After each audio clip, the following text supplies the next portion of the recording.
Oh non, je l'ai loupé. Non, c'est trop tard. Oh non, je n'étais pas prête. Quel dommage. Mais quel regret. Et pourtant, on m'a prévenu. Mais oh non, c'est dommage.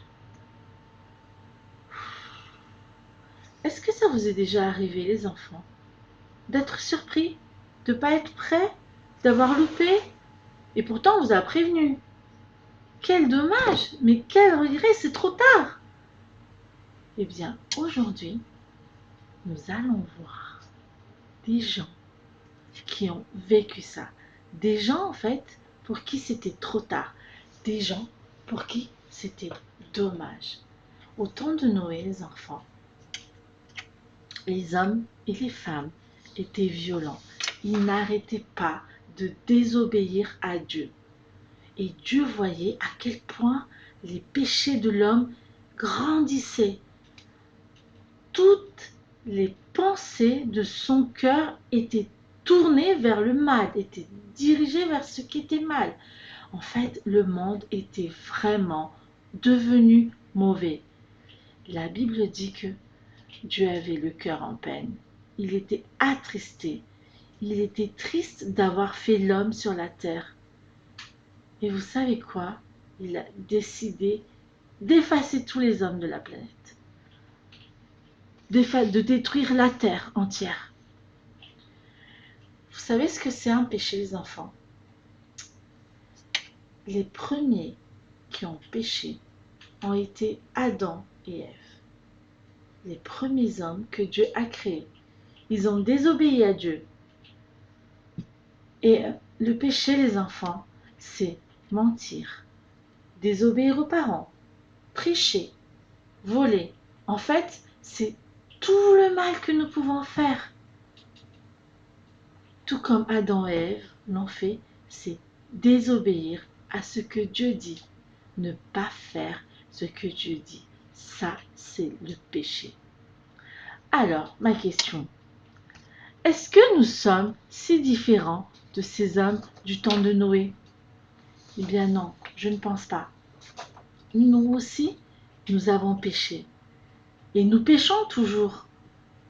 Quand Dieu dit ne mens pas, eh bien, nous mentons quand même. Quand Dieu dit obéis à tes parents, ben, nous désobéissons quand même. Tout le monde a péché. Toi, moi, tout le monde. Dieu est saint, il est sans péché et il ne peut pas accepter le péché. Et quand nous péchons, ça l'attriste beaucoup. Et Dieu doit punir le péché, tout comme du temps de Noé. Et la Bible nous dit que le salaire du péché, c'est la mort. Ça veut dire en fait que le péché nous sépare de Dieu. Nous ne pouvons pas avoir de relation avec Dieu. Il y a un mur de séparation entre Dieu et les hommes. En fait, par leur désobéissance, Adam et Ève ont posé la première pierre de ce mur. Et nos péchés le font s'élever de plus en plus haut. C'est le mur du péché. Du temps de Noé, les enfants, Dieu a décidé d'effacer tous les hommes de la planète. C'était sans jugement. Tous les hommes, sauf Noé. En fait, la Bible nous dit que Noé a trouvé grâce devant Dieu. Qu'est-ce que ça veut dire, Noé a trouvé grâce devant Dieu? En fait, Noé était un homme juste. Il était toujours d'accord avec ce que Dieu voulait. Il faisait toujours ce que Dieu lui disait. Vous vous souvenez que le péché, c'est de ne pas faire ce que Dieu nous dit. Et Noé, lui, faisait ce que Dieu lui disait de faire. Il était sincère devant Dieu. Il marchait avec Dieu. Alors, avant de détruire toute la terre, Dieu va prévenir Noé. Il va lui prévenir, il va lui dire qu'il va détruire la terre et tous les hommes, qu'il va envoyer de l'eau pour recouvrir toute la terre. Mais il promet de sauver Noé et sa famille, ainsi que des animaux. Dieu dit donc à Noé de construire une arche. En fait, C'est un énorme bateau, un gros bateau dans lequel Noé, sa famille et des animaux auront de la place. Alors Noé construit l'énorme bateau. C'est une arche, on appelle ça une arche exactement, et comme Dieu le lui a dit de faire, il a suivi exactement ce que Dieu lui a dit de faire. Et quand l'arche est finie, Dieu dit à Noé de prendre sa famille et 2 animaux de chaque espèce vivant sur la terre. Donc, un mâle et une femelle. Dieu dit à Noé de les faire entrer dans l'arche. Vous savez, les enfants, quelque chose de grand allait se passer. Quand Noé est entré avec sa famille et les animaux, vous savez ce qui s'est passé? Dieu ferme la porte de l'arche. C'est fini. C'est trop tard. Plus personne ne peut ouvrir la porte.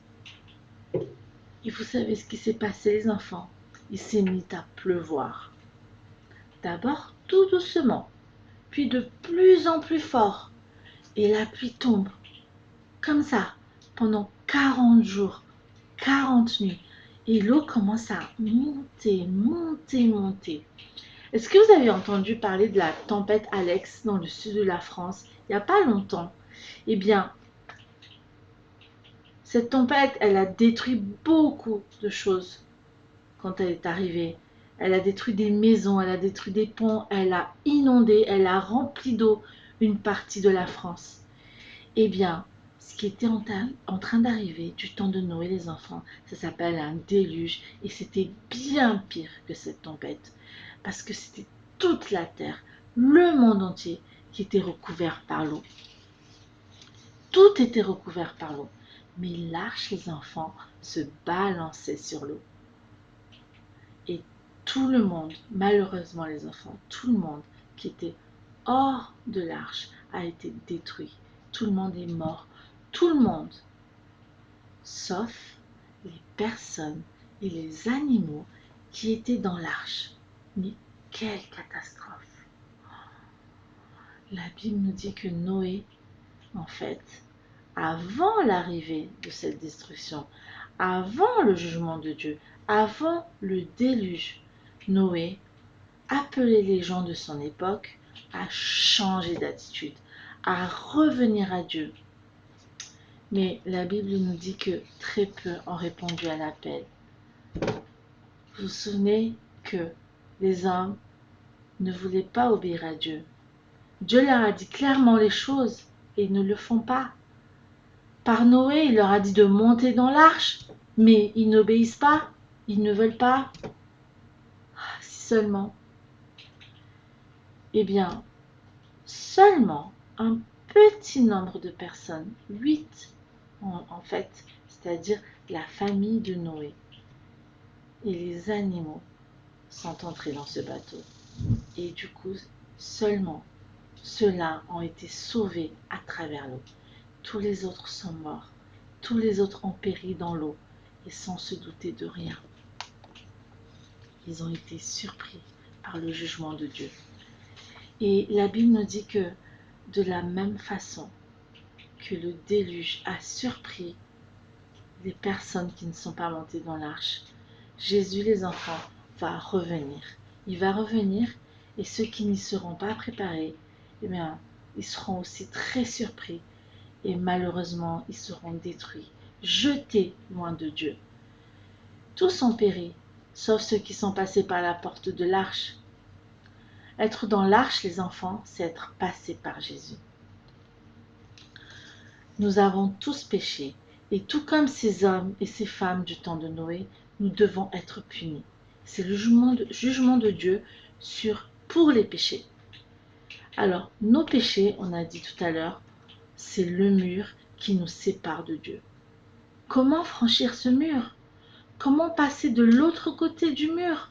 Comment éviter le jugement de Dieu, comment éviter la destruction, comment faire la paix avec Dieu. Eh bien, tout comme Dieu a indiqué à Noé comment il le sauverait de la destruction, il nous indique aussi dans sa parole, la Bible, comment échapper à cette catastrophe. Là où il y a un mur, les enfants, il faut une porte. Et Jésus-Christ, le Fils unique de Dieu, est la porte qui permet de passer le mur du péché. Jésus a dit dans Jean chapitre 10, verset 9, et c'est notre verset aujourd'hui, on va le lire ensemble. Jean chapitre 10, verset 9, Jésus a dit, « Je suis la porte. Si quelqu'un entre par moi, il sera sauvé. » Dans Jean chapitre 10, verset 9. Je suis la porte. Si quelqu'un entre par moi, il sera sauvé. Qu'est-ce que ça veut dire? Jésus-Christ, en fait, est mort sur la croix. Il a pris la punition de tes péchés, de mes péchés. Il a pris la punition de tous nos péchés. Et il est ressuscité le 3e jour pour que tu puisses franchir le mur, pour que tu puisses échapper au jugement de Dieu, pour faire la paix avec Dieu, pour qu'il ne soit plus triste à cause de tes péchés. Alors, entrer par Jésus, ça veut dire demander pardon pour tes péchés. Croire dans ton cœur que Jésus est mort à la croix pour toi. Il est mort pour tes péchés et qu'il est ressuscité. Vous vous souvenez de la porte de l'arche, les enfants? Dieu l'a laissée ouverte le temps que tout le monde entre dans l'arche. Mais après, Dieu l'a fermée lui-même. Et c'était fini. Plus personne ne pouvait rentrer.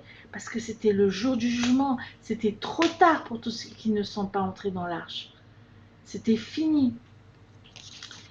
Eh bien, Jésus, les enfants, est la porte. Et personne ne peut la fermer. Seul Dieu peut le faire. Et il le fera un jour, les enfants. Et ce sera le jour du jugement. Mais pour l'instant, la porte de la grâce est toujours ouverte. Alors j'espère que tu passeras par cette porte. J'espère que tu feras ce pas de demander pardon, de confesser tes péchés, de croire au sacrifice de Jésus-Christ, de croire qu'il est mort à la croix pour tes péchés et de croire qu'il est ressuscité dans ton cœur. Parce que si tu passes par cette porte, tu peux être sauvé et tu ne seras pas surpris par le jugement. Tu ne seras pas détruit, tu ne seras pas pris au dépourvu et ce ne sera pas trop tard pour toi.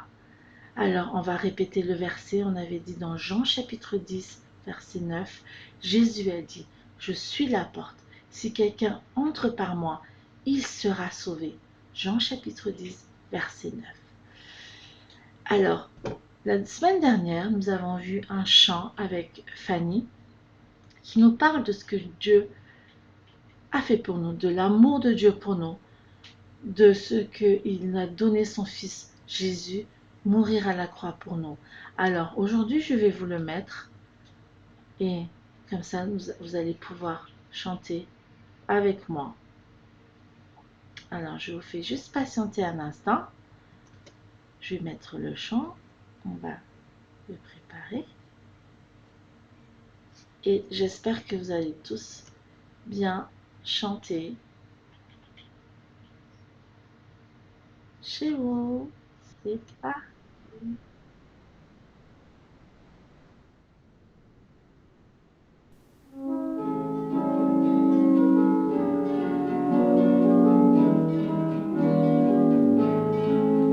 Dieu a tant et tant aimé le monde qu'il a donné son Fils unique. Dieu a tant et tant aimé le monde qu'il a donné son Fils Jésus.